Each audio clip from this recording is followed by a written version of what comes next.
Trending market में हमेशा बड़ा पैसा आपका बनेगा ऐड करके। मैं जितने भी बड़े ट्रेडर्स को जानता हूँ वो हमेशा अपनी पोजीशंस को ऐड करते हैं। और एक और चीज़, ट्रेंडिंग मार्केट में जो एवरेजिंग होती है वो हायर साइड पर होती है। जो बड़ा ट्रेंड है, अभी ये कहाँ से शुरू हुआ था, ये हमने जो ट्रेंड पकड़ा था 23,350, खैर मतलब उससे पहले ही मार्केट ऊपर ही था, लेकिन जो सुपर ट्रेंड एकदम से शुरू हुआ, ये कहाँ से शुरू हुआ, 23,350 से शुरू हुआ, 24,200 पर आकर 2 दिन का ब्रेक लगा यहाँ पर, और वहाँ पर थोड़ी कुछ लोगों ने प्रॉफिट बुकिंग की होगी, लेकिन उसके बाद एक अगले दिन फिर एक फ्रेश एक्सपेंशन की शुरुआत हुई, वो हमने कैप्चर किया। हमने कहा कि अब एक नया ट्रेंड शुरू हो गया, अब वापस वही स्ट्रैटेजी फॉलो करिए, प्रीवियस डे का स्टॉप लॉस लगाकर।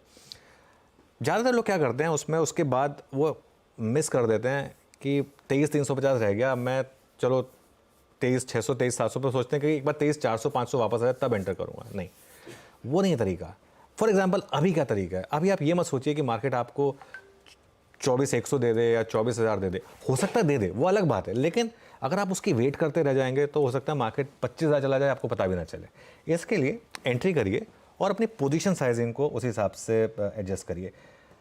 ज़्यादा जैसे बोल रहा हूँ, एवरेजिंग अप बहुत बड़ा कॉन्सेप्ट होता है। बहुत लोग क्या करते हैं, आपने 70 रुपये पे कोई चीज़ ली, वो 60 पर आ गई तो एवरेज करना नहीं। 70 रुपये पे आपने ली, वो 90 चली गई, मार्केट ने एक वर्डिक्ट दे दिया आपको कि आपकी इन्वेस्टमेंट सही है, फिर 90 वाला 85 हो जाए तो आप ऐड करिए। अपनी प्रीवियस प्राइस से ऊपर ऐड करिए, अपनी प्रीवियस प्राइस से नीचे मत ऐड करिए। एवरेजिंग अप वो एक बड़ी स्ट्रैटेजी होती है, और इसके लिए एक इंपॉर्टेंट चीज़ होती है क्वांटिटी। मैं एक चीज़ बताऊं, बहुत सारे ऐसे ट्रेडर्स को मैं जानता हूं जिन्होंने 24,350 पे नहीं लिया होगा, लेकिन 24,800 पर उन्होंने भर भर के लिया होगा।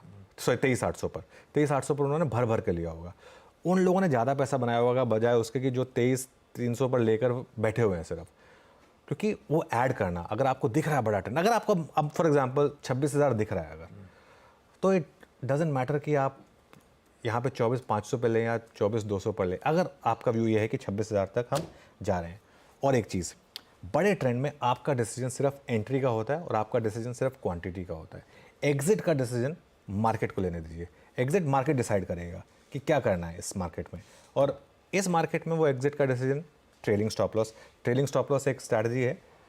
और एक बात जो हम करते रहते हैं, डे ट्रेडर्स भले ही ज़्यादा पैसा ना बनाएं, इंस्टेंट ग्रेटिफिकेशन या इंस्टेंट ग्लोरिफिकेशन के लिए ना रुकें इस मार्केट में लें और अपने निवेश को थोड़ा टाइम दें। फॉर एग्जाम्पल, अब मैं ये एग्जाम्पल के तौर पर कह रहा हूँ, PSUs देखिए आप, कुछ ऐसे PSUs हैं जहाँ पर मल्टी ईयर के ब्रेकआउट्स आ रहे हैं। अब मैं एक एग्जाम्पल दे रहा हूँ आपको ONGC का। लास्ट थर्सडे को हम क्लोजिंग वाला शो कर रहे थे, तब ONGC के उस चार्ट पर नज़र गई थी, और ONGC ने उस दिन एक मल्टी ईयर ब्रेकआउट किया था। 2014 के बाद पहली बार उसने 300 क्रॉस किया था। तब एक व्यू बना था कि यहाँ से अब ये स्टॉक और ज़बरदस्त तेज़ी दिखा सकता है। उस दिन 2 दिन नहीं चला स्टॉक, लेकिन उसके बाद अगले 2 दिन में देखिए किस तरीके से भागा, और 300 वाला 322 हो गया, 7% का मूव आ गया उसमें स्टॉक में। कैनरा बैंक अब एक एग्जांपल है। अब कैनरा बैंक का चार्ट देखिए आप, अब ये 1 महीने का चार्ट है, किस तरीके से गिरा है, लेकिन अब से थोड़ा साइन दिखाएं। अब अगर ये इसको ब्रेकआउट करना शुरू कर दे फॉर एग्जाम्पल, तो इस तरीके के स्टॉक्स को प्रीएम्प्ट करने की कोशिश करें। उन सेक्टर्स में जाएं जहां पर मार्केट में मोमेंटम है। PSU इंडेक्स एक बार लेकर आइए, CPSE इंडेक्स फॉर एग्जांपल। कल का CPSE इंडेक्स देखिए आप, और कल का निफ्टी PSU बैंक इंडेक्स देखिए। ये निफ्टी CPSE इंडेक्स है, ये देखिए किस तरीके से भागा, 1 महीने में 8%, और ये कल भागा है करीब 1.5%। निफ्टी PSU बैंक कल का मूव और 1 महीने का मूव, ये कल का मूव है निफ्टी PSU बैंक में। बैंक निफ्टी की लगातार बात हो रही है कि स्टक है, लेकिन ये देखिए ये ब्रेकआउट करने की तैयारी कर रहा है। तो इस तरीके के चीज़ों को ढूंढने की कोशिश करें अगर आप इंडेक्स नहीं ट्रेड कर सकते हैं तो।